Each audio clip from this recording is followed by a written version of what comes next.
what really happened with your host, Mike Rivero. You're listening to the Republic Broadcasting Network, where you'll find out what the Fukushima's going on.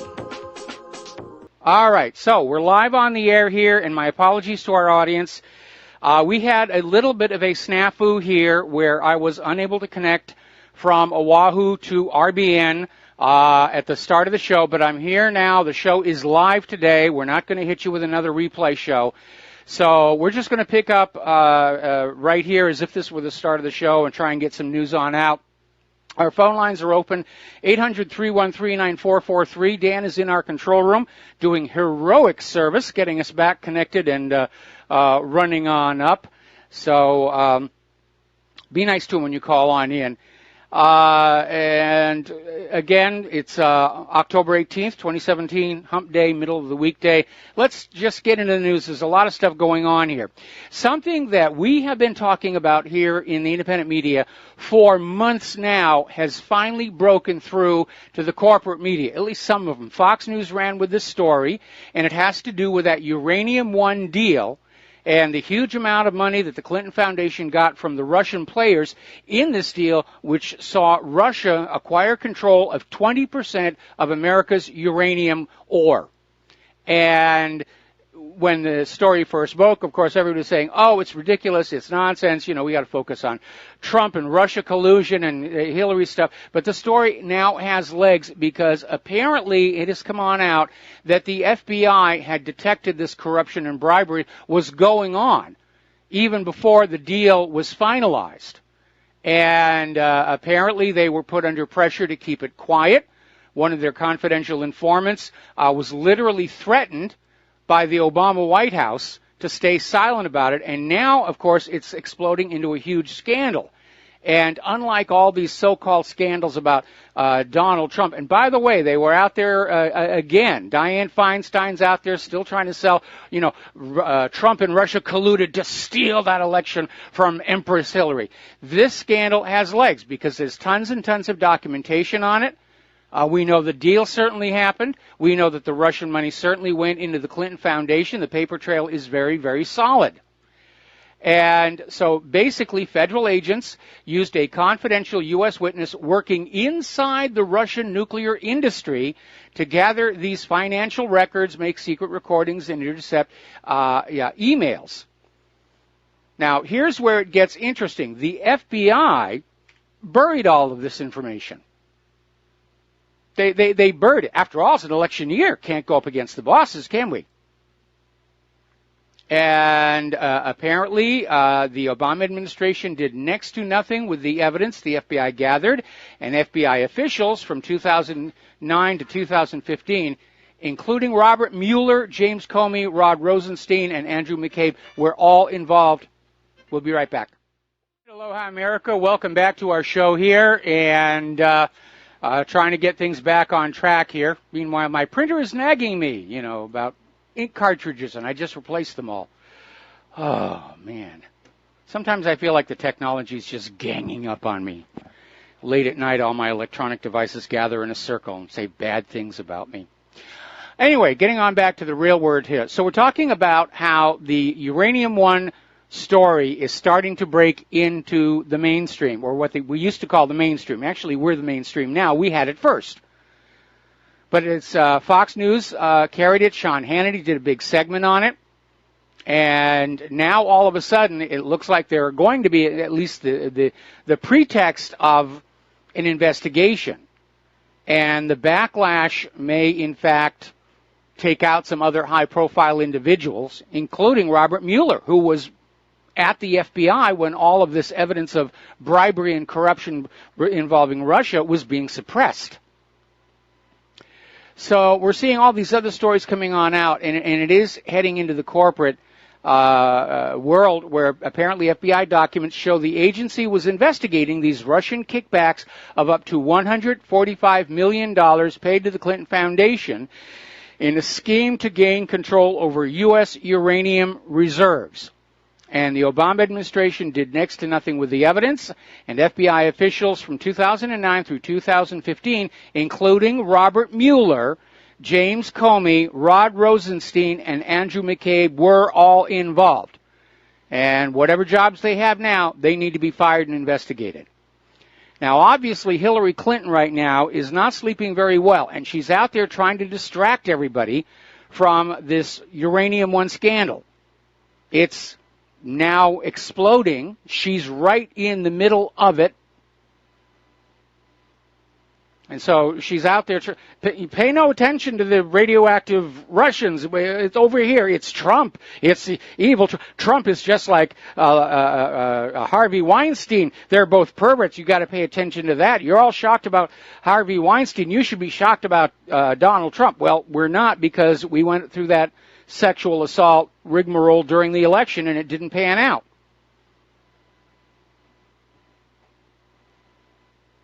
So it looks like this uranium-1 scandal may be the device by which Hillary Clinton is finally permanently ejected from political life in a way that doesn't endanger the real dark secret, which is that narcocracy. Of course, the big issue is, will Hillary go quietly? And at this point, I wouldn't want to wager more than a nickel on her state of mind. Now, as a footnote to all of that, remember Christian Saucier, 29 years old. He was convicted of espionage for taking pictures when he was serving on a submarine of an area that is classified. And he didn't do anything with the pictures, and it was negligence, but they threw the book at him. And he's back in court now saying the fact that the Justice Department decided not to press Title 18 charges against Hillary Clinton, and she did far more than he did, calls for a reduced sentence. So I hope he gets it. It was definitely selective persecution, if you will. All right, we're going to grab a quick phone call here. Barbara in Florida, aloha. Welcome to the show. What's on your mind? Hello, Mike. What's on my mind is the fires in California. That sanctuary state, it just so happens that they arrested an illegal refugee. And these fires started in what they call the Emerald Triangle, and that's where they were growing pot for the recreational pot that just passed law in California. Well, so they're thinking that the drug cartels might have something to do with this. Well, I'm sure they're casting around there. I mean, the guy that they arrested claimed he set a fire to warm himself, but the temperature was in the mid-70s when that all happened. And, they're going to blame everybody for this. They're going to blame ISIS. They're going to blame, anti-vaxxers. Anytime there's a big disaster like this, everybody uses it to push their particular agenda. But it is a little ironic that after declaring itself a sanctuary state and open borders, and we welcome all these illegal immigrants in, it turns out that the first person arrested for the arson in all these fires in the wine country is an illegal alien. Anyway, thanks a lot, Barbara. We got to take a break for commercials, and we'll be right back. You are tuned in to the Republic Broadcasting Network. Visit our website by going to republicbroadcasting.org. Happen.com. Here is your host, Michael Rivero. And aloha, America. Welcome back to our show here. Now, Trey Gowdy, following the confirmation by the FBI that former Director James Comey had actually drafted out a letter exonerating Hillary Clinton before interviewing key witnesses in the email scandal, Gowdy now wants Comey to come back before the House Oversight Committee and say, okay, what the heck is going on here? So that is going to be opened up again. We might start seeing a lot of really depressed people wandering around Fort Marcy Park here in the next few months. Now, apparently, the investigators are still looking into Trey Gowdy's laptop, and the number of government documents found on that laptop that was used by Huma Abedin is now up to 3,000. That's a lot. And again, any classified information on there, it's a Title 18 felony violation. It's Title 18 felony violation. And yes, if you're trying to reach the website, the hackers are back slamming my site. All right, so let's spend a little bit of time on the Weinstein scandal because I'm enjoying it so much. Judge Janine, in her program, came on out and said, this isn't over. There's much more to come.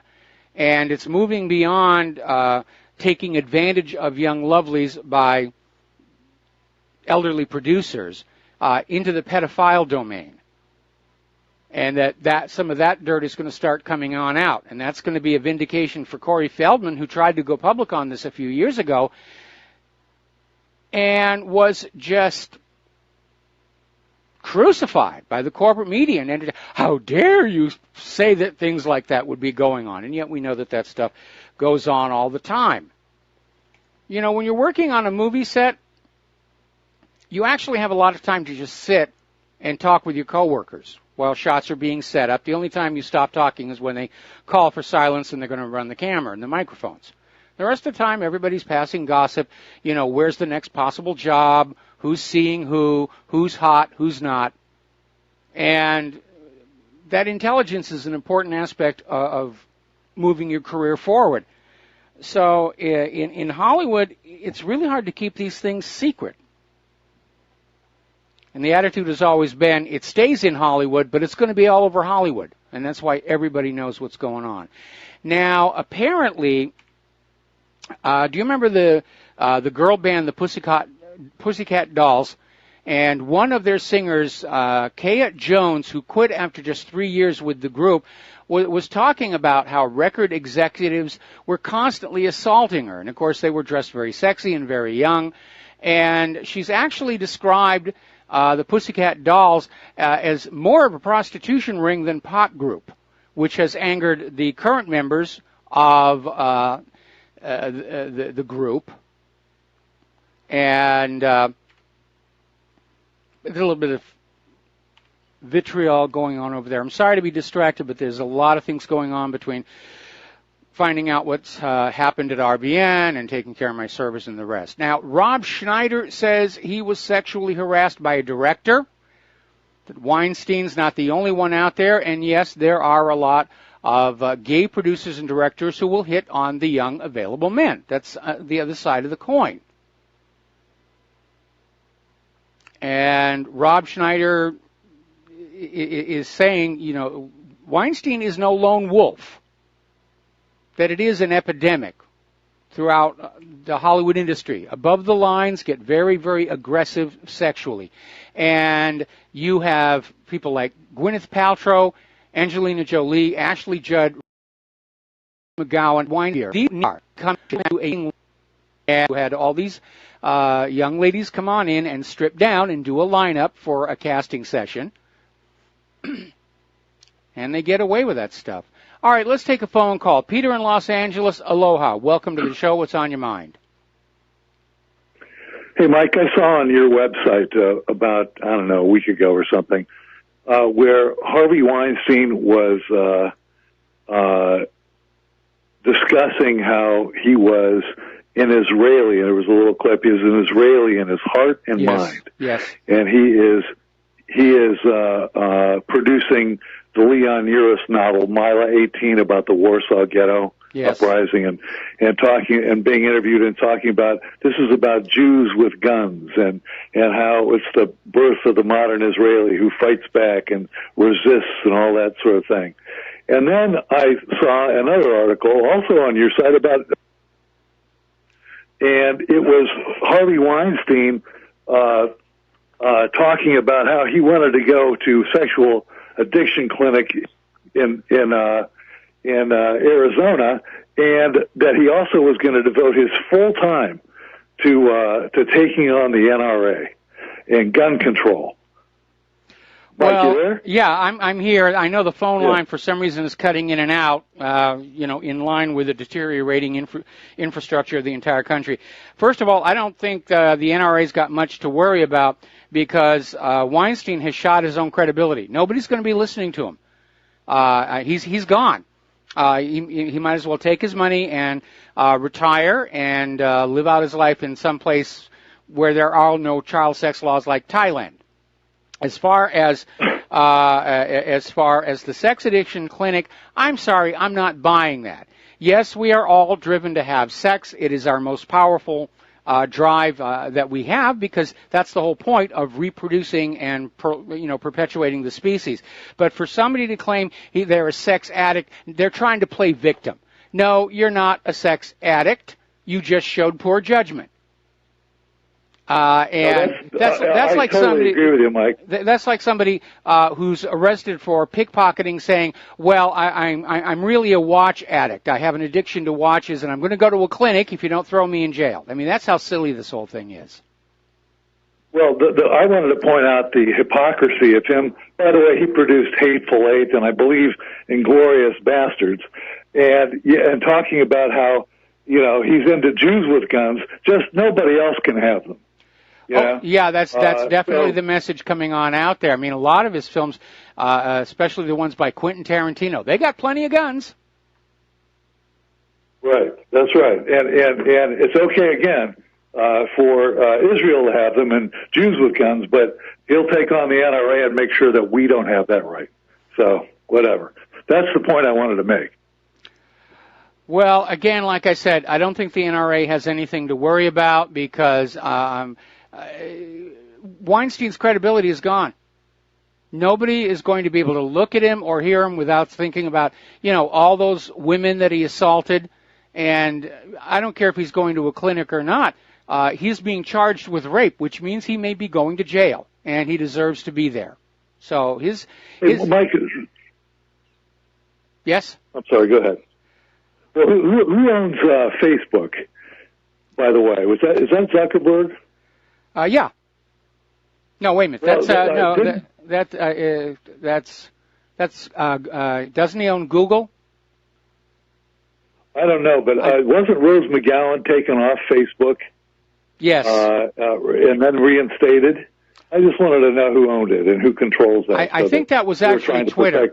I think that was Twitter. They took her off of Twitter and then reinstated her one day later. But yeah, we're seeing the entire entertainment industry, corporatized social media. They're all working to protect each other, which tells you that it really is everybody's being involved. Apparently, when Bill Clinton was being charged in court for some of his sexual dalliances, Harvey Weinstein actually helped pay his legal bills. So it's all one big happy family of perverts out there at the tops of corporations and entertainment and politics. Was he on the Jeffrey Epstein plane ride thing with his island? I'm talking about Weinstein and Epstein. Were they an item? I don't recall that they were, but I'd be very, very surprised if Weinstein didn't wrangle an invitation there, because he's upper tier. He's entertainment. He's got money. We don't really know the full list of people who went on out there, especially after Epstein moved from Florida to that island in the Caribbean. Finding out who really shows up there, that's become very, very difficult.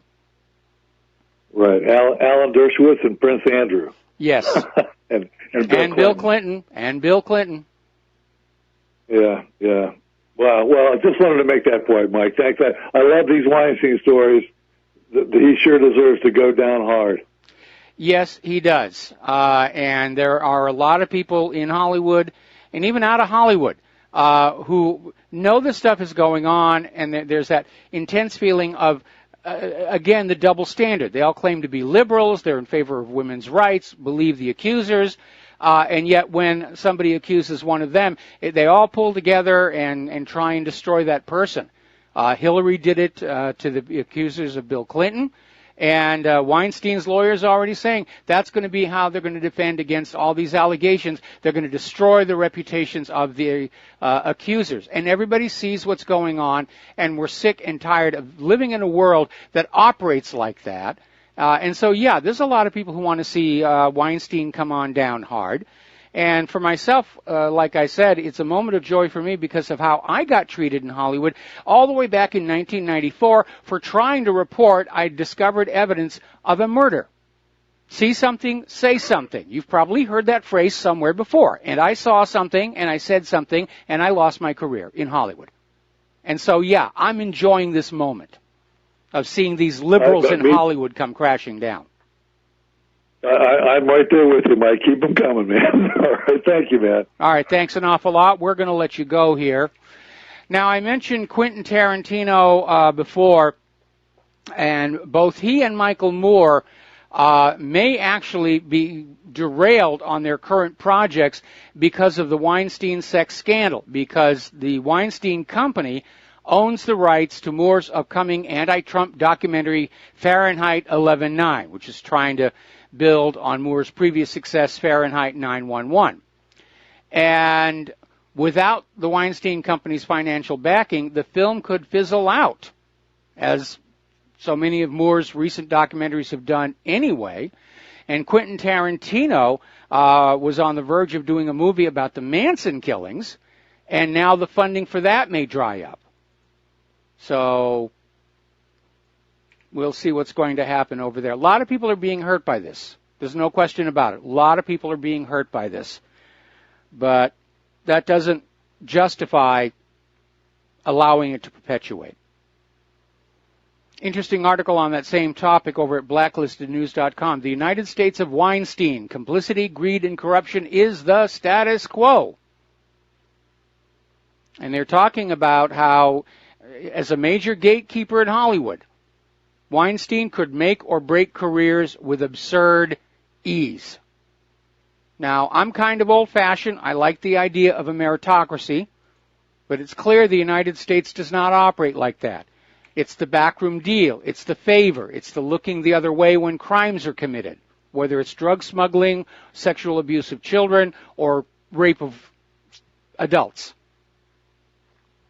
That's how you move ahead in that level of society. Now, moving on to another development. As you know, we're coming up on what is supposed to be the release of the last remaining classified documents on the assassination of President John F. Kennedy. It was supposed to be later this month.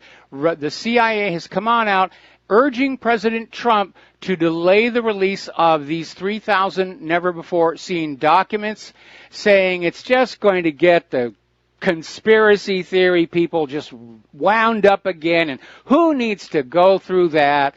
It was so long ago. Just keep them classified. And again, they're telegraphing that there's some stuff in there that may prove problematic to the official story. Now, after all this time, my assumption is they've already gone in there and sanitized the documents, but there's always the possibility they missed something, because the people they have sanitizing the documents, they're looking for certain specific items, but they don't have the overall plot or plan, and they can miss stuff. Now, turning to the war zones, apparently government forces cross the Euphrates and push on toward the Omar oil fields. That's the next point of conflict. Everybody wants to be in control of those oil fields and the money that they produce. Along the way, apparently 40 ISIS members were killed. 37 terrorists surrendered to the government forces on the final day of the operation. This thing really is about over. And it doesn't matter how the U.S. postures and changes the story and tries to proclaim victory over ISIS and Al-Qaeda. Those who know what's really going on are going to see it for what it is. It is a stunning military defeat for the United States. And it shows that America's military might is more bark than bite, that the U.S. is not, in fact, invincible in conventional warfare. But still the war wagon rolls on, and Pat Buchanan is now out there suggesting that war with Iran is now inevitable because of Trump's declaration that the Iran nuclear deal is not in the national interest. Which, by the way, Trump has never really clarified that. If the deal shuts down Iran's nuclear weapons program, I would say that's in the U.S. national interest. But what Trump is talking about is the interest isn't national, it's monetary. It's getting into Iran, it's capturing control of its oil resources so that they will be sold only for the dollars. It's basically forcing Iran to take on private central banking. Those are the real motives. They're not going to war with Iran for the benefit of the American people. And the American people have every right to keep their young ones at home and out of this war. Meanwhile, over in Yemen, an Apache attack helicopter has crashed or been shot down. The two-man crew were both killed. Or maybe it just broke in midair and fell out of the sky. We seem to be seeing a lot of that. Now, House Representative Ro Khanna is working on legislation to end the U.S. involvement in the Saudi war on Yemen, saying it is unconstitutional. And he is correct. It is. What he doesn't understand is it's been the U.S. war all along. Saudi Arabia is just the proxy, the mask. All right, we'll be back after these commercials. And aloha, America. Welcome back to our show here. And apparently over in Israel, there's a little bit of a dust-up happening. As you know, Germany was forced to provide 3 Dolphin-class submarines to Israel as war reparations. And then Israel went on to purchase some more of these. And lying at the heart of this deal is the allegation of bribery and corruption against Israeli Prime Minister Benjamin Netanyahu. But there is another worrying development that Israel has requested some very specific changes to the new submarines in terms of their hull design, making them longer, opening up a void in the middle, which is raising the possibility that Israel is developing their own submarine-launched ballistic missile. And again, Israel has never signed the Nuclear Non-Proliferation Treaty. Israel refuses IAEA investigations, and yet it's always at the forefront of pointing fingers at countries like Iran and North Korea and saying, they're the villains, why don't you go deal with them? And don't forget, Israel got caught trying to sell a nuclear weapon to the former government of South Africa. That all came out when South Africa had their little changeover, and the new government came on in. They were going through the files, and they said, whoa, look at this. This is interesting, and blew the whistle on that. So over in Ukraine, it's looking more and more like the Ukrainian people are getting fed up with Poroshenko.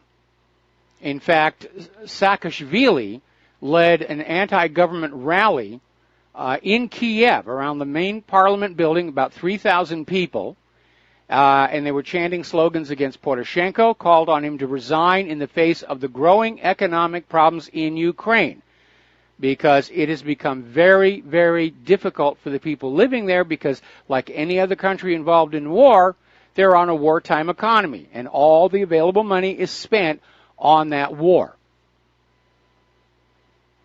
So Poroshenko is now being blamed for the persistent poverty in Ukraine. So he may be dealing with a civil uprising of his own to deal with.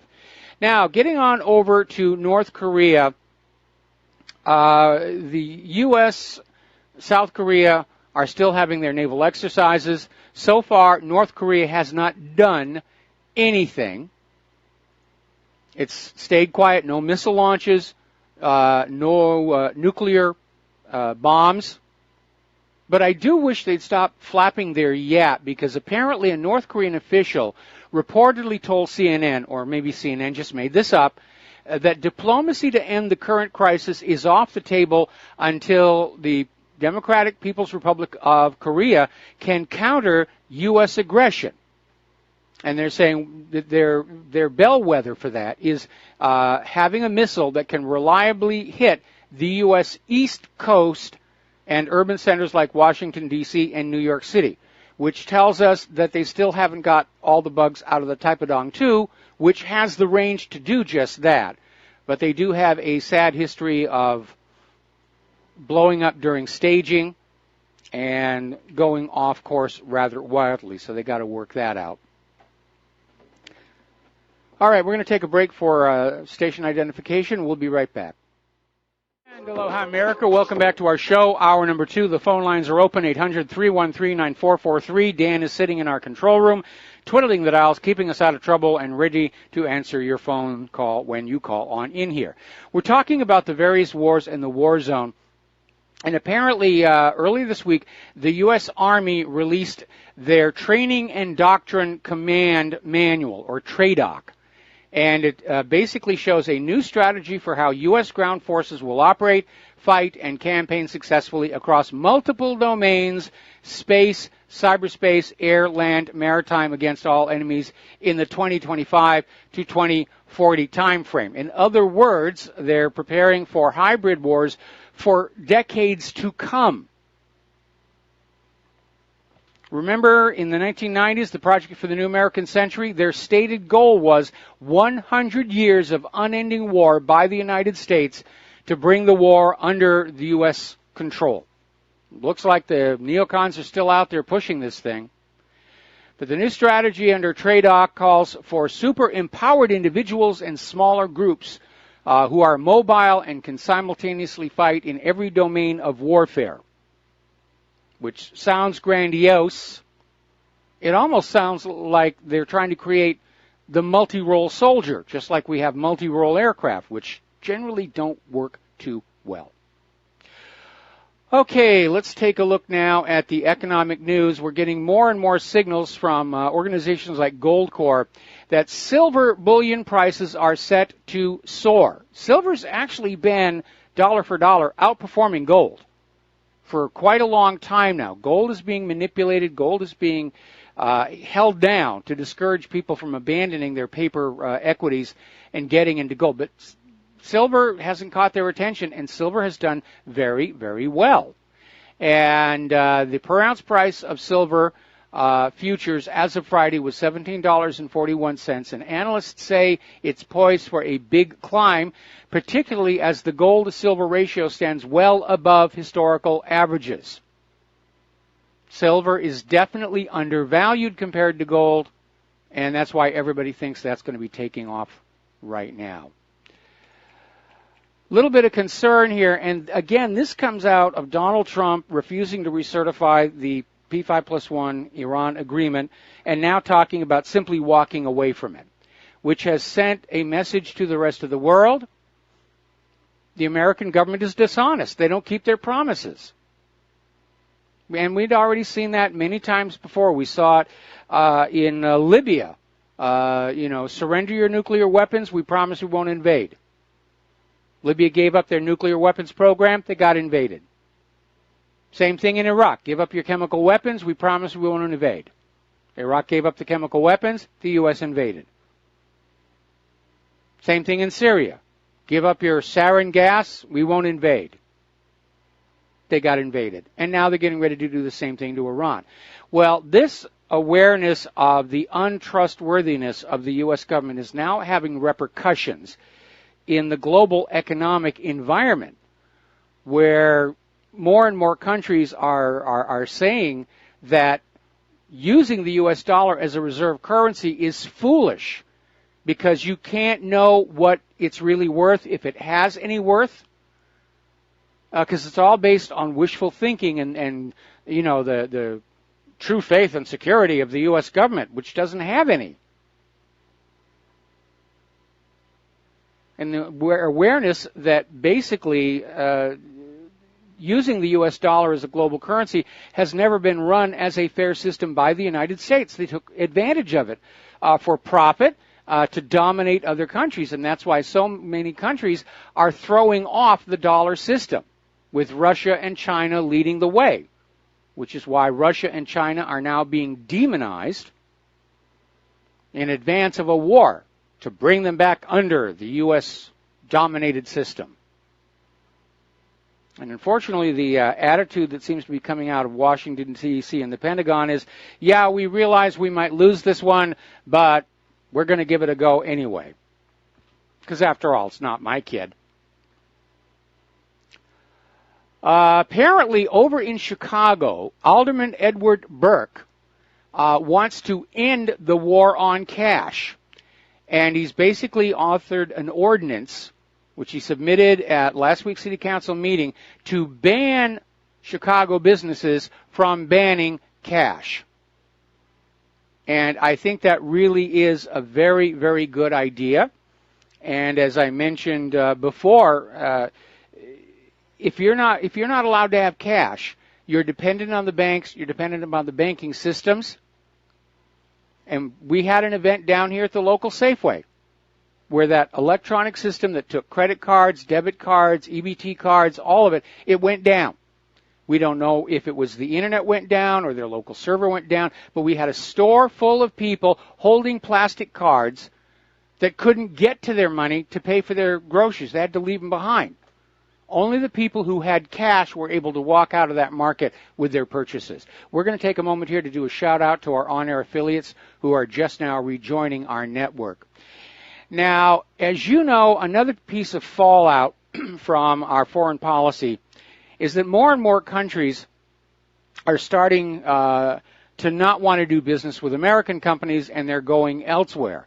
And a good example would be there was this country in the Middle East that was getting ready to buy a whole bunch of Boeing aircraft, and at the last second they pulled out of the deal and said, we're going to go on over and get our aircraft from Bombardier.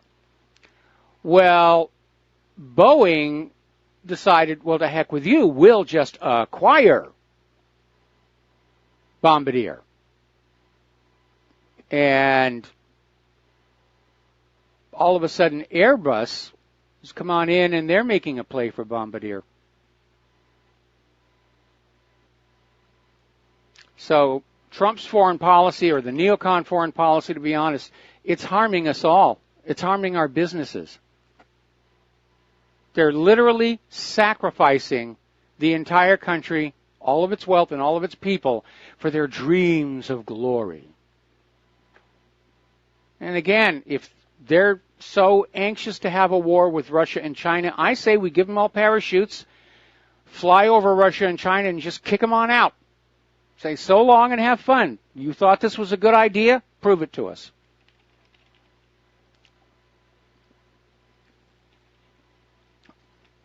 Now, getting into immigration, tensions are building in Europe. More and more of these horrible stories are coming on out. And according to this article in the Daily Mail, they have interviews with the wives of men who were jailed for raping vulnerable British girls. And they come from a culture in which non-Muslim girls are seen as valid prey, if you will. And apparently the attitude is white girls are filthy. And they blame the victims. It's all your fault. And unfortunately, we're dealing not with just individuals. We're talking about organized gangs of these refugee men that work in packs that just go on out and start attacking young white girls and teenagers. And despite efforts to try and keep this out of the public eye, at least in the corporate media, the word is getting around. Over in France, over the last 2 years, 239 people have been killed by terrorists. These are wartime numbers, by the way. And yet France persists with this open border idea. We welcome the refugees. We don't need to vet you. We don't need to check out if you're a terrorist. I would say, and I know this makes me a nationalist, and right now that's a dirty word in this country, but a government's first obligation is to the people of that nation. And everything else has to come afterwards. And the globalists have a different idea, that the leaders of the individual nations are just figureheads. And the global rulers will rule everything. And they're doing a lousy job of it. I mean, let's look at what the open borders have done here in the United States and all across. It's been very, very destructive. Now, Britain's top domestic intelligence officer is warning that Great Britain is under unprecedented threat from Islamic terrorists. and says that they've foiled 20 plots in the past 4 years, but he says future successful attacks are inevitable. The threat is multidimensional, evolving rapidly, and operating at a scale and pace we've not seen before. This is coming from Andrew Parker, the Director General of MI5. He says, it's at the highest tempo I've seen in my 34-year career. Today there is more terrorist activity coming at us more quickly, and it can be harder to detect. So once again, how's that open borders idea working out for you? When you're bringing in populations who refuse to integrate, may have criminal records, may come with cultural beliefs of superiority over the locals, it's going to cause problems all over the place. Now, over in Austria, as you know, they had an election, and a nationalist, Eurosceptic, won. And so the EU is in a panic because Austria could join the anti-immigration Visegrad group in Brussels. And because there are more and more of these nations in Europe that are getting together and saying, this has to stop. This is just absolutely have to stop. Jean-Claude Juncker is so scared that he actually called up Austria's election winner, Sebastian Kurz, and ordered him to form a pro-European government. I'm sorry, Jean-Claude, that's really none of your business, and I don't think Austria is going to respond to this meddling in their internal affairs, because it is the EU's, Brussels, meddling in internal affairs that has led to this friction. Because all the European Union was supposed to be when it was created was a free trade, free travel zone. That was it. There wasn't supposed to be this huge bureaucracy in Brussels that were getting into the member nations and saying all cucumbers at the supermarket have to be this size, and all ears of corns have to be this size. I mean, it is really ridiculous. The extreme microscopic interference that's going on. And in turn, it's led to a huge amount of food waste, because food that does not match those EU standards just gets tossed. It's amazing. Now, Angela Merkel, following her trummeling at the election, she still held on to her job, but she's been weakened. And now she decided to go on out and say that they were going to add a Muslim public holiday to the list of official German holidays. That prompted a huge reaction. And already you're getting people in the streets saying she's got to step down. She has to step down. The German people are sick and tired of German leaders more concerned with the refugees than they are with the German people. Now, down in Israel, Russia Today's broadcasting provider in the West Bank, PAL Media, has been sealed off following raids by Israeli security forces on Palestinian outlets.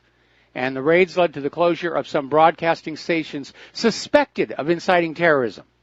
They can't actually say that they were, but this is Israel basically trying to shut down any media that does not support the official story. And we're starting to see the beginnings of that. Some way to pin it, and that's intense, because as Uranium One story starts to gain traction in the corporate media, it's going to vindicate the independent media who had that story months ago. Now, getting into the world of politically correct, and I think this is a good illustration of how liberalism can really get things so wrong. Over in one of Britain's top schools, the headmaster, Adam Pettit, oversaw the conversion of toilets at Highgate School in North London over the summer holidays to basically gender-neutral toilets, saying it was going to help students who are gender fluid or don't wish to identify themselves with a gender. And he claimed at the time that young people were pleasing and accepting and sympathetic to this whole situation. However, apparently the reality all these weeks later has sunk on in. The students at the school and the parents are very upset. They're concerned about children who are going in and using a bathroom that was used by a member of the opposite gender. It makes them uncomfortable. And maybe it was kept the boys' room and had off to the side a gender-neutral room. But there's a lot of people who are very uncomfortable using the room that the other that is they are born with blank minds, and that everything we think and feel emotionally comes from the environment, from the outside, and that if you could control the environment, that you could control what people are thinking and feeling. And the issue of Samoa was that Margaret Mead went down there and claimed to document a society in which young people transition from childhood through adolescence into adulthood without the normal emotional traumas that we all see around us. Aha, I found a society that doesn't have these emotional traumas, therefore it proves these traumas are created from the outside. And Margaret Mead in her book were lionized by the liberal establishment, and this theory that the mind is born blank and everything in it comes from the outside is the bedrock, the foundation of the liberal agenda and dogma, if you will. But it turns out it's a fraud. Margaret Mead made a lot of bad mistakes in that book. She writes about Samoa being a promiscuous society, because Hawaii at that time was. But each of these little islands out here, they're an isolated cosmos. They all develop individual civilizations. And the Samoans are rigidly monogamous. And as it turns out, Margaret Mead didn't really go on out and do a lot of research in Samoa. She made friends with 2 local girls, and she just talked to them. And she asked them leading questions, and to be polite, these young girls gave her the answers she obviously wanted to hear, not knowing that she was going to write a book out of it. And years later, the government of Samoa located these 2 friends and took depositions from them saying that, yeah, basically Mead came in with a pre-desired outcome, and we just shrugged and talked story and went along with it. But if you really study her book, and there are many who have already come on out, it's a fake, and that means their idea, their article of faith that they can change what's in your head by changing the environment is not real. We are products of what we inherit from our ancestors, multiplied against our life experiences, each of which are unique. And this is why so many of these liberal experiments fail miserably. Because they're all founded on that belief that if there's enough manipulation, if there's enough coercion, if there's enough paint on the wall, that the liberals can get you to think the way the liberals think you ought to think. And it never works out. And nobody has the courage to question that prime assumption behind the liberalist philosophy. We'll be right back after these few words. And aloha, America. Welcome back to our show. The phone lines are still open, 800-313-9443. Sam has now taken over in our control room for the remainder of the show. So, again, be very nice to him when you call on in because he's doing us a big favor. Getting on back to liberalism and the very bad mistakes it makes on this assumption that we are all born with totally empty minds and that everything we think, know, or feel comes in from the environment. And it's a bogus idea. It's a combination of both. Margaret Mead's book was an intellectual fraud. And that's why they keep coming up with these ridiculous liberal ideas that keep falling flat on their face. And the latest one has this idea of transgenderism, and how it's real and everybody is gender fluid and there's no such thing as men or women and blah, blah, blah, blah, blah, blah, blah. So there was this article over at The Blaze talking about a pediatrician who's come on out and said, you need to understand something. Okay, you're not helping these kids deal with issues of gender identity. You're confusing the heck out of them. You're basically sending a message that they're supposed to be confused about gender. if they want the approval of mommy and whatever the other one is. But this pediatrician is out there saying what they're actually doing to the kids, they're treating puberty like a disease because they're injecting these kids, normal, biologically healthy kids, with these puberty blockers. They're arresting a normal process which is critical to normal development. This is very bad for kids. They're turning them into monsters to line up with their liberal ideology. And they're doing it to kids who are really too young to understand what's going on. But that's really what it is. It's chemical castration. And again, they're forcing an idea, an agenda. There was that woman who forced her son to live like a girl and is now forcing drugs on him to trying to start the process to turn him into a girl. Not even a word of what the son wanted. Just mommy wants a little girl instead of a little boy, and so we're just going to do some engineering here. It's amazing here.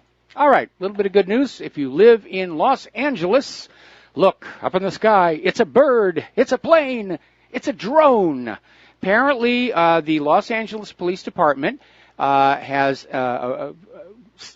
sought and received approval for a drone pilot program. They've been talking about this for several months. The Board of Police Commissioners approved it. These drones will not be armed. They are purely for surveillance, at least for now. So they'll be up there. And speaking of drones, what happens there. Now, drones are a lot of fun, and some of the ones they use for news coverage, they're expensive, but they're very, very good. But sooner or later, one of them is going to fall onto that crowd. And I wonder what's going to happen at that point. Let's talk about Las Vegas very quickly here. There was this young lady, we reported on it last week, Kimberly Sushomel, and she had been out there publicly saying that she was convinced there were multiple shooters, that the official story was completely bogus, and then all of a sudden, a few days later, she dies in her sleep. She's 28 years old, no known health problems. Everybody says, what the heck is going on? As it turned out, she had been talking about forming a group of survivors and witnesses to go public, saying the official story was false. We'll be right back.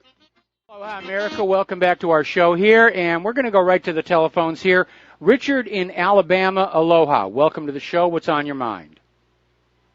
Well, I heard you talk about these feminizing vaccinations. Now, I was a child during World War II. Mm-hmm. I got a whole bunch of vaccinations, and I got the Guillain-Barré syndrome. I was paralyzed. Oh, man. I couldn't move for a week. And after I recovered from that, my testicles withdrew up into my abdomen. And they didn't come down for about 5 years. I missed my puberty. I missed my growth spurt. I'm smaller than my father, barely the same size as my mother or my sister. And my life has been terribly ruined by these vaccinations. And I can't help but notice that a certain demographic is not bothered by these vaccinations, either because they simply refuse as a group, to submit, or because maybe they just have so much testosterone that they just can overcome the damage. But I was sterilized, and my life was ruined by these vaccinations. and it happened way back under Harry Truman. And everybody was so patriotic about, oh, we killed Hitler, and everybody was excited about killing Hitler, and that was our, we felt like we could do no wrong. Oh, we were doing a lot of wrong, and they ruined my life. I was forever feminized and sterilized. And so my social life has been crippled. And I'm an old man now, and I just heard you tell something about my experience. But this is not new. This is something that's been going on a long time. And I've noticed now that the most of the babies that the white girls are having are black in Alabama. In Alabama, half of the students are black. But the white students, the white boys seem to be very feminine. They don't want to fight about anything. They don't argue about anything. They don't even try to put their arm around a white girl. Now, when I was a child, there was a lot of groping and fighting over girls. White boys don't fight over girls anymore. They've just given up. And now hardly any black girl can find a husband because the white girls have become so easy. Yeah. And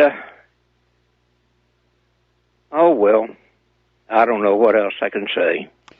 Well, I mean, there's no secret to the fact that the U.S. military views its draftees or inductees during wartime as laboratory animals. And many of the vaccines that our soldiers are given, that you were given, are experimental and not even available to the civilians. It's thought that the 1918 Spanish flu outbreak, which actually erupted out of Camp Funston in the U.S., was triggered by a bad experimental vaccine. But the government's doing experiments on us, on our military all the time under the fog of war, and some of these chemicals do have serious side effects. It's thought that the Gulf War syndrome from Iraq was a reaction to an adjuvant called squalene. So, they're just out there playing with these chemicals and using people as guinea pigs, and I'm sorry that you suffered what you did. Certainly the Guillain-Barré... No, Mike, they're not making mistakes. They're doing exactly what they plan to do. No mistakes. No experiments. Well, okay. I tend to view the military as I tend to view the military as capable of incredible stupidity from time to time. But anyway, thank you for your service to our country, and I'm sorry that you had to go through all of this. We're going to let you go and get back to doing the news. So thank you, Richard, and thank you for the phone call. We're going to let you go. Now, getting on back to Las Vegas, there's been a big hue and cry about this Mandalay Bay security guard, Jesus Campos, who first alerted police to the Vegas gunman, and then they said the killer shot at him through the door of his hotel suite. The Australian staying next door said no, he was actually shot by accident by the police. He was lined up for all these interviews, and all of a sudden he canceled. There were rumors of a gag order, and he just simply disappeared, and everybody said, where'd he go, where'd he go? Well, he finally surfaced again as a guest on the Ellen DeGeneres show, which is probably airing right about now. And in the clip, Campos describes the moment Stephen Paddock started shooting at him and basically reiterated the official story. But the way he disappeared and the way he came back, it looks very suspicious. There are allegations that in addition to not being registered with the state of Nevada as a security guard, that Jesus Campos is actually an illegal immigrant. And maybe the authorities got to him and said, we'll make you a deal. Go on one talk show, tell our story the way we want it told, get you a green card. Now, another story that came on out from IntelliHub is saying that Jesus Campos may not even be his real name. So this story just gets murkier and murkier and murkier. Now, down in Puerto Rico, a very disgusting video has surfaced. And as you know, there's been a lot of talk about politics and corruption, weaponized all of it that shows Puerto Rico's Secretary of State showing boxes and boxes of food, water, and supplies being discarded by Puerto Rican officials in dumpsters, obviously not reaching the intended recipients. So what is going on down there? Well, part of what's going on down there is they don't want boxes of food and medicine. They want cash, because that they can dip into.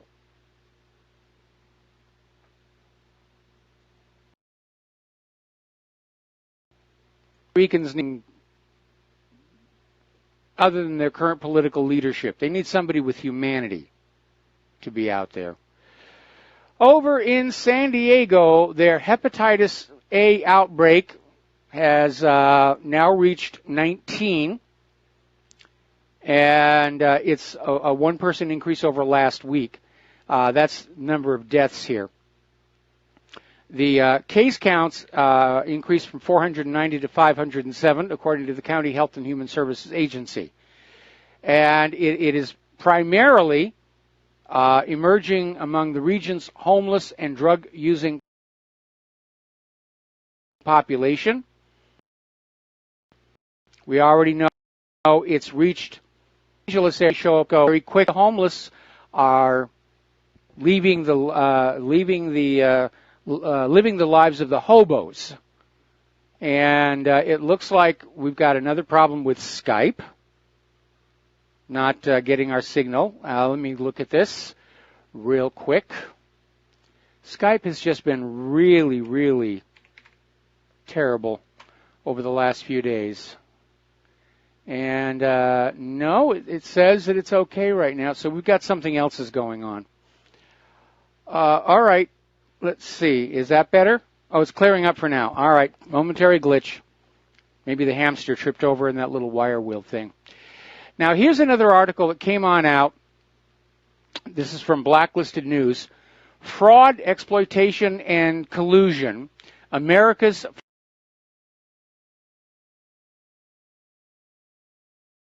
pharmaceutical, this with where they're basically talking about an industry that routinely kills hundreds of thousands of Americans and suffers no consequence for it. And we've given you the numbers on deaths by medical mistake. Death by medical mistake is the third leading cause of death in the United States after cancer and heart disease. You are something like at least 9 times more likely to be killed by your own doctor than by a terrorist.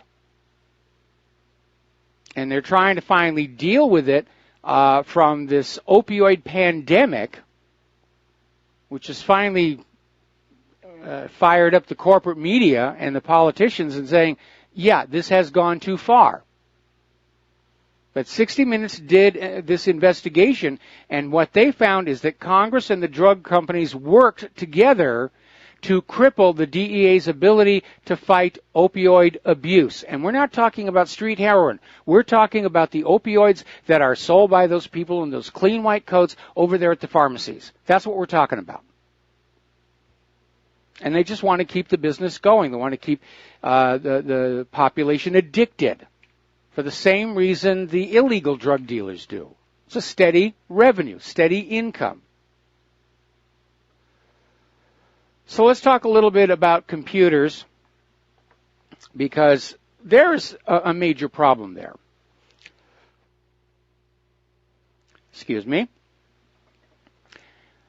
According to an article that we have over in the Hacker News, there's a serious crypto flaw that allows hackers to recover the private RSA keys used in billions of devices. And the crack attack for Wi-Fi was supposed to be the worst vulnerability. This one's turning out to be worse. Microsoft, Google, Lenovo, Hewlett-Packard, and Fujitsu are warning their customers of a potentially serious vulnerability in widely used RSA cryptographic library produced by German semiconductor manufacturer Infineon Technologies. And apparently this vulnerability does not affect the elliptic curve cryptogram and the encryption standard itself. Rather, it resides in the implementation of the RSA key pair generation by Infineon's trusted platform module. Well, I'm not sure that this is a bug or a flaw. It sounds suspiciously like the early DES, which turned out to have your password encrypted into it. Or the Clipper chip, which had the so-called law enforcement access field, which had the encryption key on that message. You didn't even need to go to the two escrow agencies for the pair of keys. It was right there in the message. This sounds like another NSA backdoor that's been discovered by the cyber criminals. Let's take a phone call here. George in North Carolina. Aloha. Welcome to the show. What's on your mind? Aloha, Mike. Long-time listener, first-time caller. I'm kind of in a pickle here. I'm wanting to get excited about, finally I'm out there to tap this Clinton thing down where she can't shake out of it with this Uranium One deal. I got some strange feeling that we can get her with, in my philosophy, we can get her with espionage and maybe treason as well. And I was just wanting to know if you have the same, any kind of thoughts on what that might, entail. Well, I think Hillary's enemies were looking for a way to ease her out of public life without risking exposure of what we like to call the narcocracy. So they're not going to go after the email scandal because that would be a scandal that would be so big it would bring the entire government down. So I think they're picking up on this Russia Uranium One deal. And that's going to be enough to tarnish Hillary for life. And she and Bill Clinton may, in fact, leave the United States. And they've already shipped some of their money over to other countries. And they may go someplace where there's no extradition, and that will be the end of the matter. But as long as she's out. But again, the real danger, the real risk is she may decide to just blow the whistle on all of it. The gun and drug running by the CIA back in Arkansas in the 1980s, all the people who were using the Clinton Foundation as a slush fund or a tax avoidance scheme, she could blow it all on out, and that would be a big enough scandal to bring the whole government down. Well, I think that would give somebody in the deep state or elsewhere the authority pretty much to take her out, and that would almost be as well as put her in jail, I believe. Well, we'll see what happens. Again, I'm sure that the Clintons and all their friends are out there saying, no, don't go with this, don't go with this. We're going to ruin everything here if you dare prosecute Hillary. But I think we might see Bill and Hillary decide it's time to retire to some other part of the globe. All right. Well, I hope it's not Hawaii for your sake. Well, I hope so too, because every time Obama would come out here for Christmas, I mean, the traffic jams were unbelievable. But I meant someplace without extradition. Maybe they could go back to Haiti. I'm sure they'd be welcome there. Now that would be justice. They would really love them down there. Oh, absolutely, absolutely. All right. Well, George, thank you for the phone. Oh, did you have something else? I was just going to tell you do great work, man. I've been listening to you for almost a year and a half every night. I'm pretty hooked now. All right. Well, thank you very much for the phone call. We're going to let you go. Getting on back here to the news, we're again about the computers. Apparently, and this is being reported over in shtfplan.com, there's a massive Wi-Fi flaw that affects all connected devices. And it's followed up with the question, you have to wonder if it was corrupted on purpose. And we know that the NSA, in the age of computer encryption, has gone down the path of forcing backdoors into all of our electronics to be able to spy on us. And unfortunately, the bad guys find those doors. So apparently the security protocol, the WPA2 protocol, is now has a flaw in it that exposes wireless internet traffic to malicious attack. And again, the bad guys are winning on this one because the government's too busy blowing up the rest of the world. We're going to take a brief break for some commercials, and then we'll be back with a phone call. So stay tuned. We'll be right back. And aloha, America. Welcome back to our show. We're going to go right to the phones here. James in Atlanta. Aloha, James. Welcome to the show. What's on your mind? James, are you there? Going once? Going twice? Okay, well, we'll put him back on hold and see if he shows on up. Now, one of the gizmos that the technophiles are getting for their children is children's smartwatches. And the children's smartwatch, in addition to the things you would expect a watch to do, tell time, possibly have a compass, they also include a SIM card to communicate with the cell telephone network, and they have a GPS. And the whole point of it is that you, at your home, on your smart device, can know where your child is as long as they're wearing that particular watch. Unfortunately, it turns out these devices have got some amazing loopholes that can, for example, the mobile phone SIM card can be accessed remotely, which means child predators, like those in Washington, D.C., can also log in and see where your child is and where they're going. And even worse, they can intercept and change the geographical location of the watch in what is known as location spoofing. So when you're looking on your device at home, it's going to say your child is, at the schoolyard, when in reality he's being taken somewhere else. And my question is, have we become a nation where these companies are putting out these products with these grandiose promises, and they just don't care about the fact that they really don't work or they're easy to get around? There are so many flaws in our system, and a lot of them are, in fact, there by design, courtesy of the NSA. And the cyber criminals know that they're there, and they're hunting them down, and they're finding them. Now, privacy rights group Privacy International says it has obtained evidence for the first time that British spy agencies are collecting social media information on potentially millions of people. They're watching everybody. Boy, that's got to be a boring job.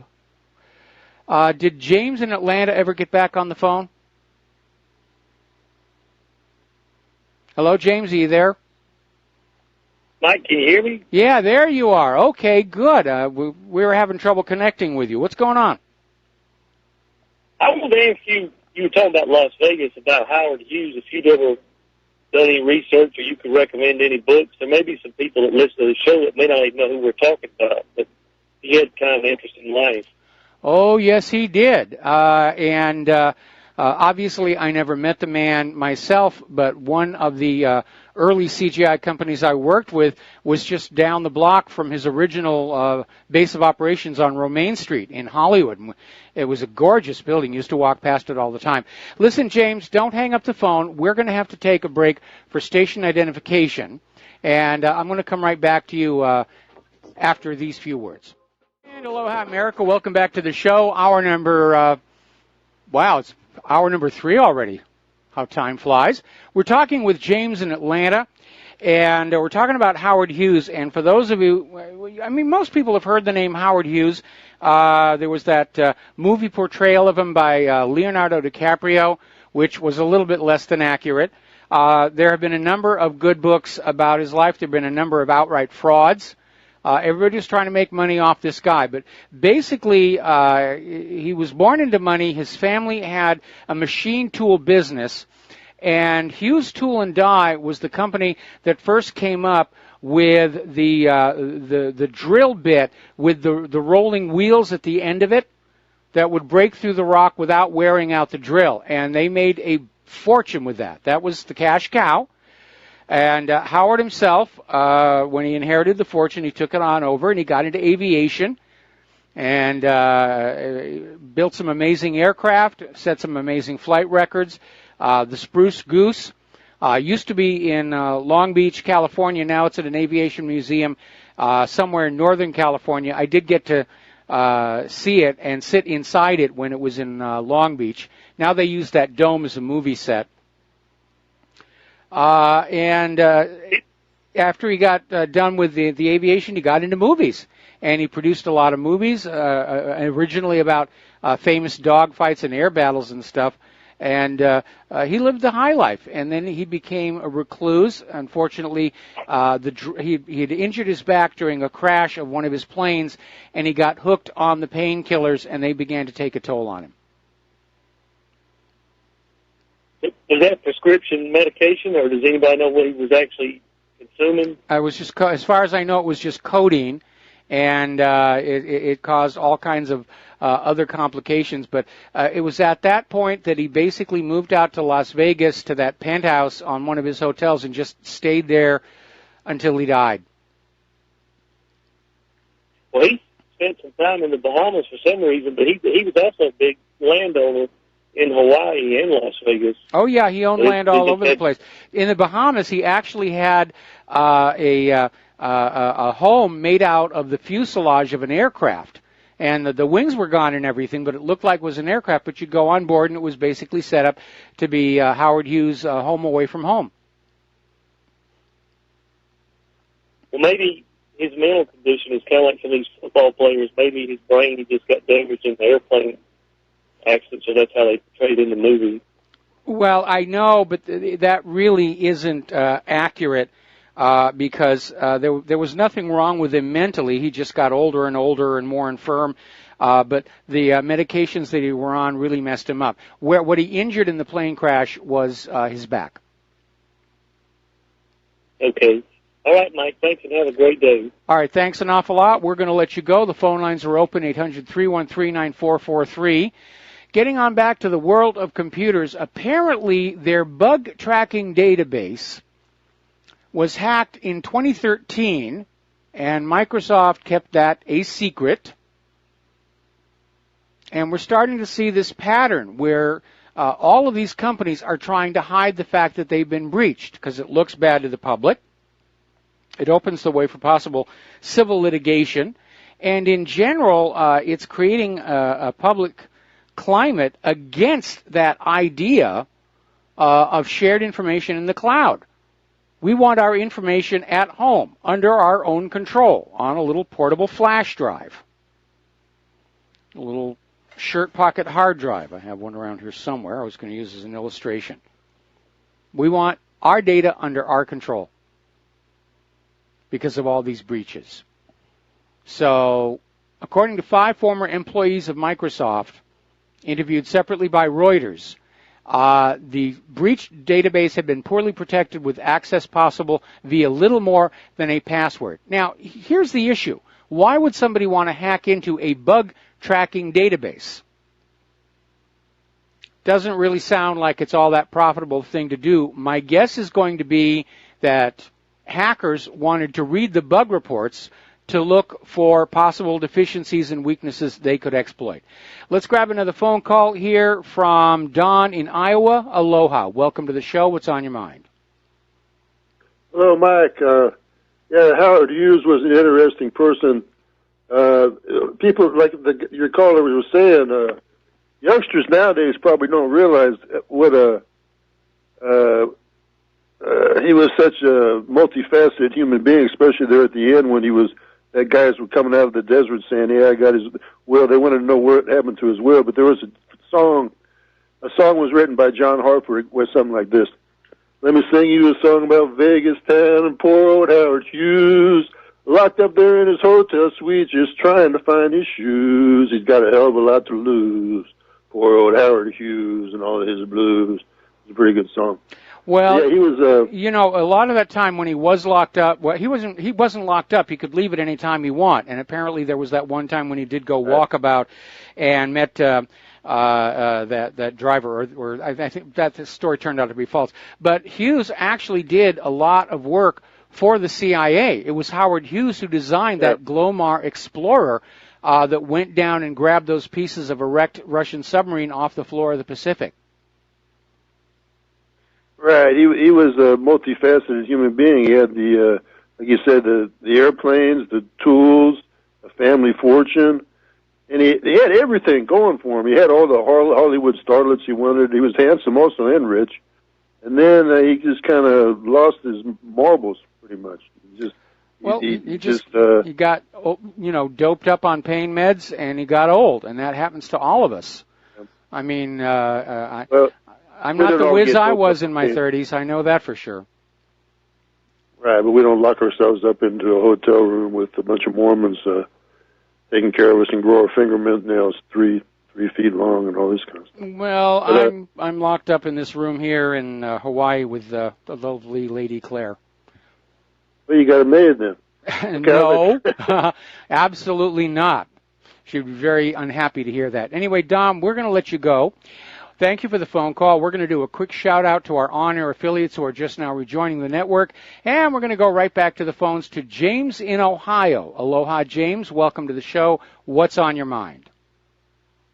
Hi, Mike. I was looking on the politically incorrect board on 4chan, and they had a thread about 25 suspicious facets of Jesus Campos Ellen interview, and some of the points are kind of iffy, but a lot of them are good. Like, first of all, why is he appearing on a daytime talk show rather than CNN or a supposedly serious journalistic venue?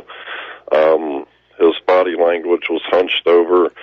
She brought out a laser pointer and had a big screen with, schematic or whatever of what happened. So apparently she's never done anything like that before. It said all her questions were leading, like she knew better what happened than he did, and he had some kind of a handler there. And my favorite though is 200 I don't think that was a handler. I think that was the building engineer. That was my understanding. Okay. Yeah. Okay. All right. Yeah, it does say something about an engineer, in fact. But my favorite is 200 shots fired at him in close range down a narrow hallway he was trapped in for 15 minutes. He was grazed once in the leg by a guy who had the drop on him and who then hit 500 or so people from 500 yards away. Well, yeah, the story doesn't pass muster. I think the idea about bullets sprayed down the hallway, first of all, in all the initial photos that were allowed out of the outside of the room, you're not seeing a lot of bullet holes. Right. I think that is to try and cover the story about why, if this supposed security guard was shot by the supposed shooter so far ahead of the main event, if you will, why wasn't hotel security notified? So I think this is an embellishment to say, well, this Jesus Campos just had to keep his head down. He was being shot at. He couldn't get a message out, couldn't make a phone call. And yet, again, if you look at the floor plan of the hotel, there are, ways that you can get on, like over at the elevators, so forth and so on, where you can be out of sight of those end hotel rooms. So, again, as far as Las Vegas is concerned, the safe assumption is it's another false flag by the gun grabbers. It's gone horribly wrong, and they're trying to just clean up the mess and say this is the official story. And at this point, they seem to understand nobody's going to believe the official story anyway. Well, I haven't really peered at the information in detail, but to me it appears like a false flag that had real killings. I'm not sure. That may have been the case because of what happened at Sandy Hook, where everybody said, well, we can't confirm there were any dead bodies. So in an attempt to make this false flag look a little more real, yeah, they probably would have shot some people. Yeah. All right, that's all I got for you. Keep up the good work. All right, thanks an awful lot. We're going to let you go here. Getting on back to the computer news. malware has now become a business in and of itself. And apparently, hackers are selling ready-made ATM malware on an underground hacking forum that anybody can buy for around $5,000, which will allow you to basically hack into an ATM and force them to spill out all the cash they have. And you can buy it. You don't even have to be a hacker yourself.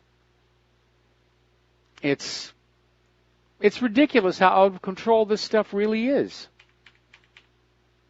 And the government doesn't seem all that concerned. As long as they can continue to spy on you, well, we'll just deal with the other stuff. Okay, now then. Microsoft is facing criticism from yet another European nation for how much data Microsoft is extracting on computers running Windows 10. This time it's privacy authorities in the Netherlands who are calling out Redmond for its hog-wild harvesting of data from machines that run Windows 10 Home and Pro. The Dutch Data Protection Authority said on Friday it will impose sanctions on Microsoft should the American tech giant fail to make changes to its software. A particular concern to the agency is the way Windows 10 collects and transmits user telemetry data and the way it gets user consent to slurp their goodies. Essentially, we're told the operating system does not make it clear what information is beamed back to headquarters and why, and the Dutch want this clarified and made obvious to the computer users. Would make sense to me. Now, over in Britain, intelligence agencies are fingering Iran for a brute force attack on the UK.gov email accounts. This is an unpublished assessment by British intelligence obtained by the Times, pointing the finger of blame at Iran. Well, first of all, we all know it is, in fact, in the current state of the Internet, impossible to identify a hacker, because they're going to route their hack through multiple machines on multiple countries. You only have the IP of the last machine in the chain to tell you where the attack came from. So this is more of this Iran bashing that we're seeing. Remember when they blamed North Korea for the Sony hack and it turned out it was actually an internal leak? Remember when they were bashing Russia over the DNC emails and that turned out to be an internal leak? Now, do you remember FinSpy? This was this surveillance malware. It's back. It's infecting high-profile targets using a new Adobe Flash zero-day exploit delivered through Microsoft Office documents. Security researchers from Kaspersky Labs have discovered a new zero-day remote code execution vulnerability in Adobe Flash, which is being actively exploited in the wild by a group of advanced persistent threat actors known as Black Oasis. The critical type confusion vulnerability could lead to code execution and affects Flash Player 21.0.0.226 for major operating systems including Windows, Macintosh, Linux, and Chrome operating system. Now, Kaspersky Lab reported the vulnerability to Adobe, and the company has addressed the vulnerability with the release of Adobe Flash Player versions 27.0.0159 and 27.0.0130. So if you're still using Flash, you need to get that updated. Now, here is another story. This is out of the Daily Mail in Great Britain. Almost all home routers are at risk of being hacked. And this is another report on this massive flaw in Wi-Fi protection that lets cyber criminals break in and spy on you. And basically, it's that WPA2 security. And it's been cracked. And that means cybercriminals within physical range of any WPA2 protected wireless router, which includes almost all home users, can spy on your every move online. I remember when they made the big push saying you've got to move from WEP to WPA2. WPA2 is much more secure. Nope.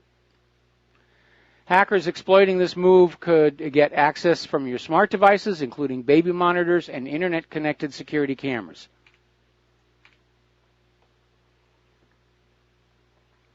So it's just wild out there. And we've seen these suspicious people walking back and forth in front of our home. We don't recognize them. They always have a backpack. And there's always a record left in our security system. They're trying to break in. Good luck on that one. Now, apparently, getting on back to this idea that you can now buy this malware on the dark web that will allow you to empty ATMs at will. There's another one where apparently there's this technology from the dark web that allows thieves to make off with a 50,000-pound BMW. And apparently it's a way of spoofing the electronic keying system. I think we need to go back to those good old-fashioned pin tumbler keys. The fancier and fancier they make these electronic locks, the easier they are to break them. All you need is a device that can hear the key fob and play back that same series of sounds on that same frequency. So you're just waiting there. Somebody comes up in a nice car, and they get on out of the car. They hit the little button to lock the car. You've got everything that you need to get back in. Here's an interesting story. This is out of Zero Hedge. Apparently, over in China, they have made so many advances in robotics, they now have literally robot lawyers. Now, these robot lawyers are there for advice and direction. They're not in the courtrooms themselves, but they're outside where people are preparing their cases. And basically, the robot is called Xia Ofa, and it answers to over 40,000 litigation questions and 30,000 legal issues. And a member also posted a story at whatreallyhappened.com about how there's actually now been a test battle, giant robot battle. You know, it's the thing of science fiction and movies. They actually had one between Americans and Japanese, and the Japanese won one, and the Americans won one. And it certainly looks like an interesting area of development. Getting on back to the computers here, to nobody's surprise, the iPhone 7 is outselling the iPhone 8. And the reason is very simple. Experts are saying that for the increase in price to go to an iPhone 8, there's a lack of significant enhancements. I mean, I remember when smartphones first came on out, and there was a lot of room for new things to be in them. They've thought of everything. They've thought of all the apps. So the big push for the iPhone X is the facial scanning, which broke down on its first live demo.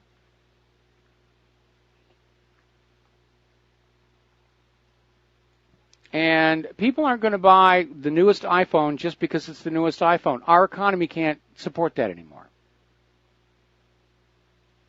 Those good old days are gone. They're not coming back anytime soon. We'll be right back after these words from our sponsors. And aloha, America. Welcome back to our show here. We're still talking about computers. And rather interesting insight coming out of an article over at the Daily Mail in Great Britain, where engineers working on AI are saying that they're not infallible. In fact, the more they mimic the processes of the human mind, the more they can make the same kind of bad decisions and choices that humans do. And that these digital brains are as error-prone as human beings. And they're saying that basically something needs to be done about it now, or we're going to have a really toxic future. I mean, if you look at how terrible life is under the current state of the art in software in this country, and then imagine that much of your government and business is being taken over by artificial intelligence computers with that same low quality of writing and debugging, you're going to have major, major issues. Now, also in the Daily Mail, is another interesting article. Apparently, Google's AI machine, its learning AI, has been able to replicate itself for the first time. And that is a major step where an AI system which has learned is able to create a copy of itself with the acquired knowledge on a whole new hardware platform. And basically it's called AutoML. It's been running since May, and it's an AI designed to help the firm create other AIs. And so now they literally have them evolving, self-learning, and breeding, and these machines can learn without human input. And when you couple that with the previous story about digital brains being just as error-prone as human minds, you could see where there are some possibilities, some things could get a little bit wacky and out of control here. All right, getting on in here to the news. As you know, there's a big stink going on right now over Donald Trump, who apparently he was riding in a car with the widow of Army Sergeant LaDavid T., who was killed in the line of duty in Niger, in fact, and supposedly, Trump made an insensitive comment saying, I guess I knew what he signed up for, but I guess it still hurts. Interestingly enough, though, she says she didn't hear the entire conversation. And this was seized on by Democrats in Congress to once again attack Donald Trump. And apparently Donald Trump does have a copy of what the conversation was from his end, and it supports his version of the story, saying that this Democrat congresswoman just fabricated this claim to go to the media. Oh, Donald Trump, bad Donald Trump. Pay no attention to Hillary and the Uranium One deal. I mean, that's such old news. I mean, anybody who's even looking at that, you must be working for the Russians. Actually, somebody has already noticed, Fox News is going on with the story. Sean Hannity covered it. We're covering it here in the independent media. We've been covering it for months. But apparently there's nothing about this Uranium One corruption investigation on BBC, NBC, ABC, CBS, Reuters, or CNN. The corporate media has gone into full Orwell 1984, and that's why they're losing their audience. And they should. So we are coming back up to another commercial, and once again our phone lines are open, 800-313-9443. Sam is in our control room, and apparently they're still trying to find out, is the Department of Justice really investigating that $145 million Russian payment to Hillary Clinton? Sessions won't confirm it, wouldn't confirm it in his testimony today, but it may be happening.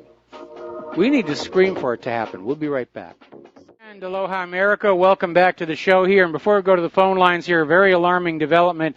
Iran's military chief has warned Israel against violating Syrian airspace in the wake of this week's attack by Israel's Air Force on an anti-aircraft battery in Syria. And, of course, this also links back to this still unconfirmed rumor that the Syrians actually shot down an Israeli F-35 using a Soviet-era S-200 anti-aircraft missile, which is a huge embarrassment for Israel and for the makers of the F-35, or as I like to call it, the Fireball F-35.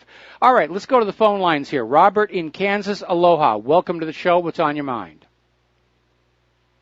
Hello, Michael. I was listening earlier and had a caller in about the vaccines that destroyed his life, and he was talking about a certain effect taking place on the white boys.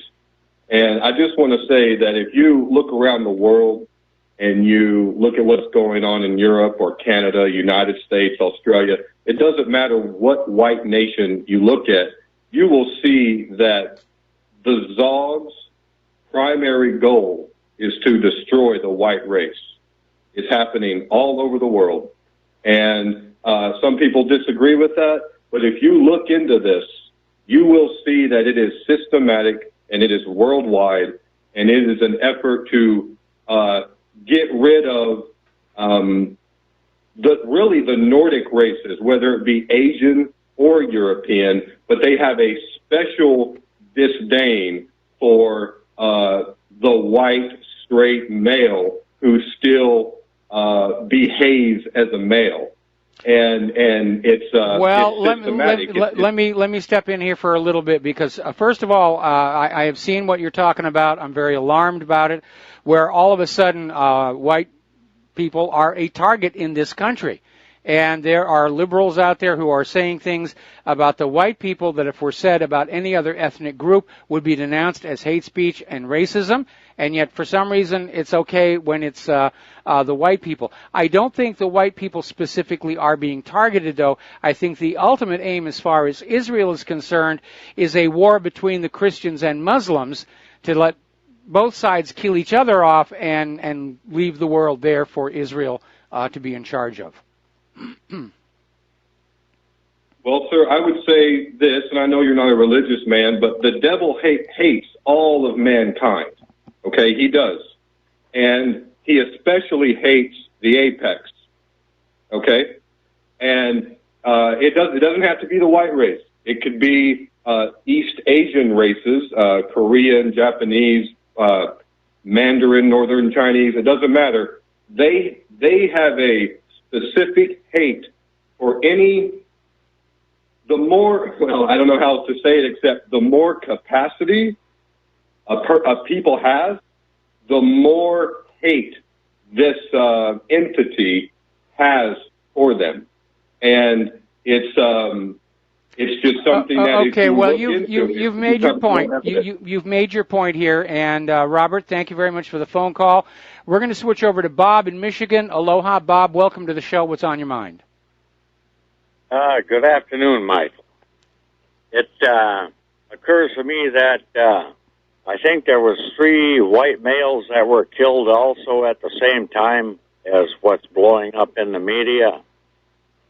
I'm sorry, which event are we talking about? The Trump phone call. Oh, you're talking about the soldiers, yes. Yeah, well, this may be, it's going to sound white and racist, but if they're going to blow up every time, if somebody that's not white and not male, well, why even have them in the military? The white males have been in the military and done it for 2 centuries. Well, I'm sorry, but that's... It's all, it's all driven by politics, and it doesn't have to make sense, and very often it really doesn't make sense because the people who come up with these ideas about, we're going to have girls in the Boy Scouts and the rest of it, they're thinking only in terms of their ideology and their agenda, and they don't really think things all the way through to what happens on the other end when the inevitable problems begin. So, again, this was just politics, and right now you have to figure the Democrats are desperate to find absolutely any way that they can throw the focus back onto Donald Trump, because this thing with the Uranium One deal, this is very real, and all of us need to take these articles about the Uranium One deal and post them everywhere, email them to all your friends and family, and say, this is the real scandal. This is the real Russian collusion. And with the exception of Fox News, all the corporate media are dedicated to hiding it and trying to put the focus back on Donald Trump for his Russian collusion, which, again, there's no evidence. But in the Uranium One deal, there's plenty of evidence. There's all the paper trail. There's the uranium deal itself. There's the paperwork for the Clinton Foundation acknowledging the deposition of the depositing of the Russian money. So it is very real, and it should be investigated. And I know that Hillary and her people are going to fight that. They're going to threaten to bring down the entire government by revealing the narcocracy. But this is a very, very ugly time, and I'd like to see it happen. And we know there's going to be something that will trigger that final collapse, as it was in the Soviet Union. Well said, sir. Thanks for your time. All right. Well, thank you very much. We're going to switch over to Frank in North Carolina. Aloha, Frank. Welcome to the show. What's on your mind? Hello, comrade. Seriously, I know I didn't dream this. I heard it on a show. They put out a lot of medical information. I think it's about a week or so ago. But the reason I bring it up, the source that they cited was what I recognized, I believe to be a household name, but that they had conclusively drawn a connection between linking autism to vaccinations. Mm-hmm. And I was just wondering, is there anything recent that came across your radar on that? Nothing. It was like New England Journal of Medicine, or I'm not saying that it was that, but it was just something that would strike you. Oh yeah, I'm familiar. You hear that name a lot. It was like a household name.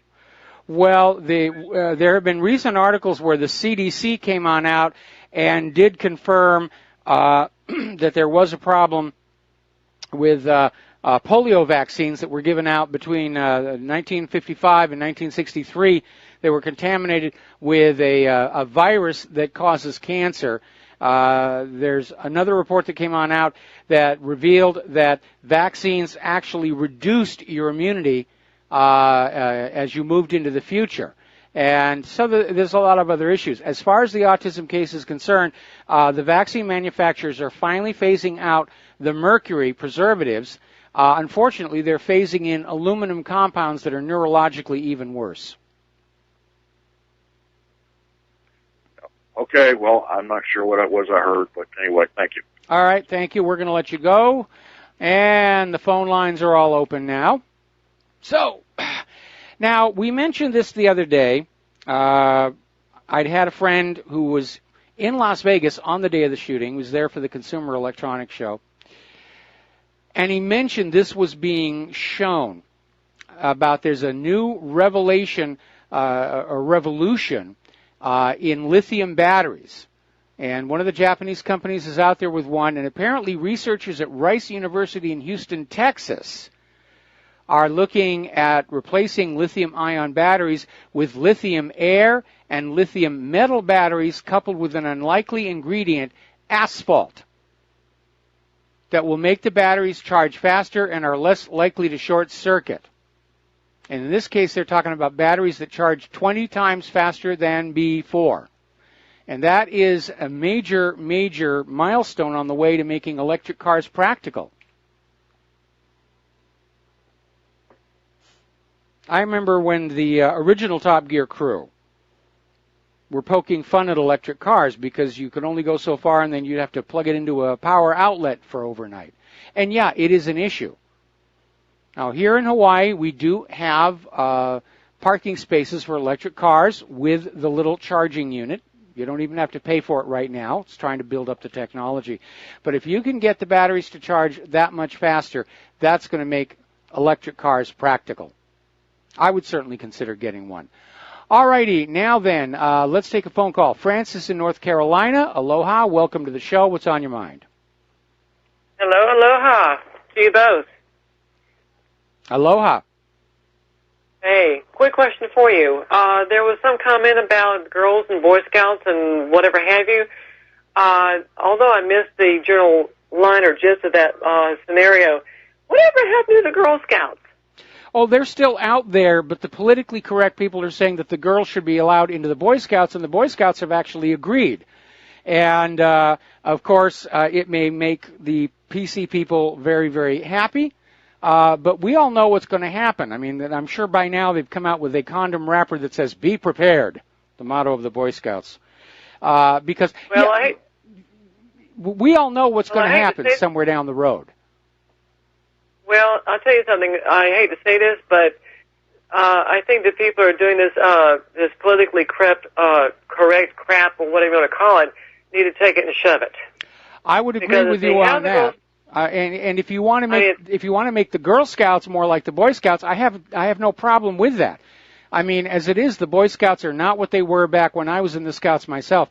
Back then, a Scout knife was an 8-inch sheath knife, okay, and that little toy knife with all the little tools on it, that was something that you had because you were going to be prepared. But that wasn't the Scout knife. A real Scout knife was an 8-inch hunting buck knife. and it had right on the blade, Boy Scouts of America. And, and we went out and we hiked and we hunted and we fished and we fed ourselves off the land, and that's what Boy Scouting was back when I was in it. So, anyway. Well, the thing for the Girl Scouts, I mean, the aspect of saying that they can crisscross back and forth, excuse me, but there's a reason why they have the Girl Scouts and the Boy Scouts in their own, I guess, I'm not going to say rank, but their own categorization, if you want to call it that, because there's various skills that that both sexes learn amongst themselves. Yes. And so, in order to decide, so they're complaining about transgenderism and whatnot, and who knows what, or blurring the gender lines. Excuse me, but you're just propagating a problem that you're complaining about. So, who's kidding who? Well, like I said, we all know what's going to happen when they start having the girls in the Boy Scouts.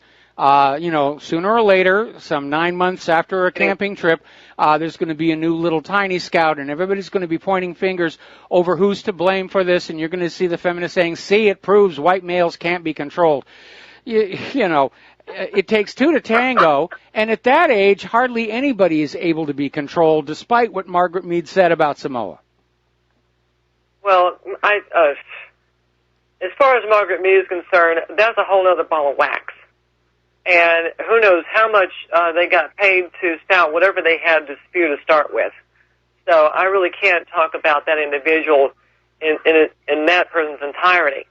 But if people start using their common sense about this mess, if a child is going to end up getting pregnant, there's the question about who the dad is, as in who's your daddy, to the point of whether or not how the parents are going to handle that scenario if they find out their child is pregnant, or their son's going to be a new daddy and mess up their whole scenario as far as their life goes, whether or not they go to college or not, whether they actually have to go into the workforce early or not before they ever graduate from high school.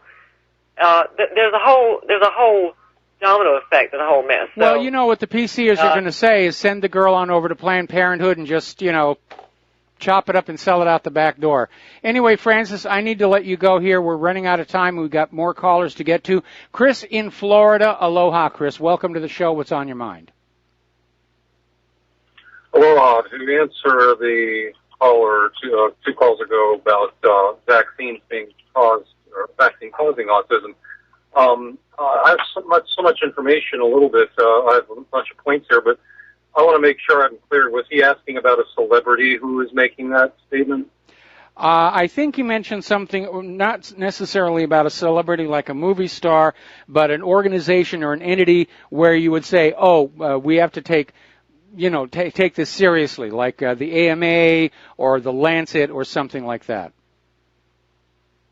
Well, let's see. Well, I'll email you, or unless there's a better place, maybe Facebook, a bunch of National Institute of Health studies, published studies, indicating that autism is caused by thimerosal, which is the mercury compound that's in vaccines. Well, there's the National Institutes of Health. I have about 15 or so studies there. Then there's Paul Offit, who, if you know who he was, he according to his own website, quote, has been a member of the Centers for Disease Control and Prevention Advisory Committee on Immunization Practices. Mm-hmm. There's a video of him actually admitting that vaccines cause autism, but you can't say that in a debate. He says he urges it be kept quiet. And I'll send you that link as well. Okay. There are 83 cases as of 2011. If you look up this title of this article, it's 83 cases of autism associated with childhood vaccine. Chris, I'm sorry Chris, sorry to cut on in, but we're coming up with a commercial break. I prefer that you email them to me using the address at the whatreallyhappened.com website. These days, I hardly ever go into Facebook anymore. So it would be much easier to the address at the website, okay?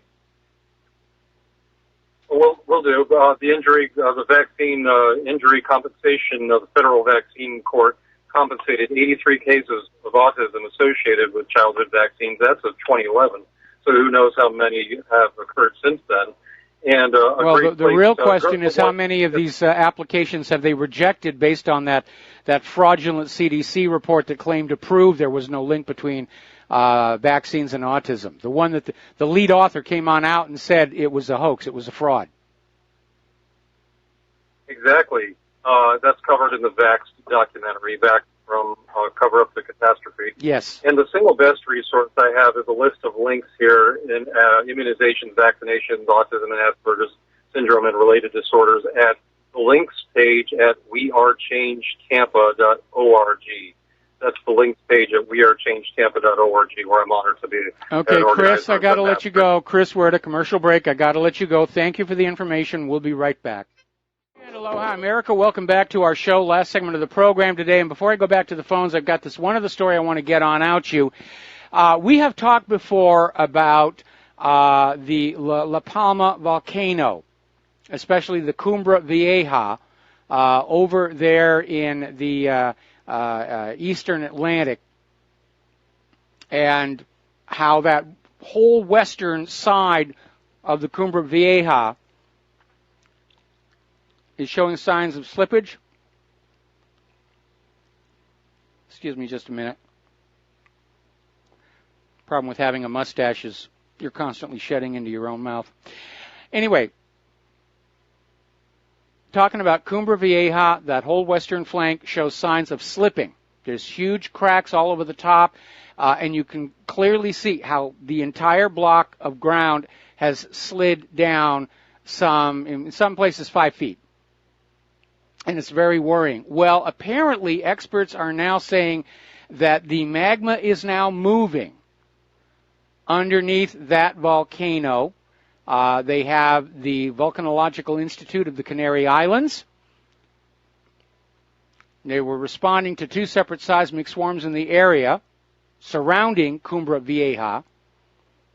And they're saying that basically the area surrounding the local hotel, Taniqua Princess Hotel, has risen by about 1 centimeter to the south and 3.5 centimeters upward over the last year. This is basically they're using seismographs and tilt meters and GPS tracking. They're using the military-grade GPS tracking so they can see if the mountain is swelling, and now it is. And we need to be very, very concerned because on one hand, a new eruption could just weld that cone back together and all would be well. Or it could blow out the side the way Mount St. Helens did, send that massive rocks into the ocean, and that would be a mega tsunami heading for the U.S. East Coast. And considering how punished it seems the United States has been of late, I'd be very worried. All right, back to the phones here. Bob in Florida, aloha. Welcome to the show. Thank you for waiting. What's on your mind? Bob in Florida, are you there? Apparently not. Bob dropped. Okay, Bob just dropped. Well, poo on Bob, what can I tell you? Apparently over in Great Britain, local councils have been accused of social cleansing by buying one-way tickets for homeless people to get them to leave town. Well, that happens here. In fact, there was a big stink some years ago when it came on out that small towns on the mainland who had only a few homeless people, they'd buy them one-way tickets to send them here to Hawaii, which is a liberal state. And it got to be a real ugly stink. Well, now Hawaii has another program where homeless people who can document that there's somebody willing to take them in on the mainland will be provided a one-way airfare ticket to get off the island. Because being out in the middle of the Pacific, it's not like the homeless can really go anywhere else. Somebody just posted a video where Barbara Walters accused Corey Feldman of damaging the entire Hollywood industry with his allegations about pedophilia.